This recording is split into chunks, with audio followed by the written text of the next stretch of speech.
ఏదో రోజు నీకు పెళ్లి కాకపోదు పాటరాని పాటలు పడతావు. నేను ఎలాంటి పాటలు పాడను, ఎందుకంటే నేను అసలు ఈ జన్మలో పెళ్లి చేసుకోను. వచ్చిందిరా, నేను నీకన్నా సుబ్రహ్మచారిని, నా వాక్కు ఫలిస్తుంది తెలుసా. నువ్వు ఆ చొక్కా వేసుకున్న అమ్మాయిలాగా ఎవడో ఒకరిని లేపుపోయి పెళ్లి చేసుకుంటావు. నీకు 16 మంది పిల్లలు పుడతారు. వాళ్ళు ఒక్కొక్కళ్ళు ఎంతో బాగా చదివి కాలేజీలు దాటిపోయి పారని వెళ్తామని ఏడుతారు. నువ్వు తెల్లారులు అడ్డమైన కాన్సులేట్ దగ్గర కోంగలా నిలబడతావు. ఇది నా శాపం. శాపంలా లేదే, ఏదో ఆశీర్వాదంలా ఉంది. ఏం చేయమంట మరి, నా మనసు స్వచ్ఛమైన బంగారం, గోల్డ్. ఆడవాళ్ళని ఇంత చులకనగా మాట్లాడే నువ్వే చొంక కచ్చుకుంటూ అమ్మాయిని పోలీస్ స్టేషన్ లోను, రైల్వే స్టేషన్ లోను, రేడియో స్టేషన్ లోను పెళ్లి చేసుకుని అష్ట కష్టాలు పడతావు. నా పేరేంటి తెలుసా?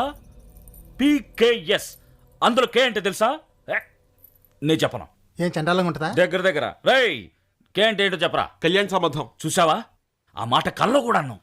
ఎవరైనా నీ పేరేంటని అడిగితే పెంటపాడు సంబంధం అనే చెప్తాను. అటువంటి నా శాపం ఫలిస్తుందో నీ శాపం ఫలిస్తుందో చూసు.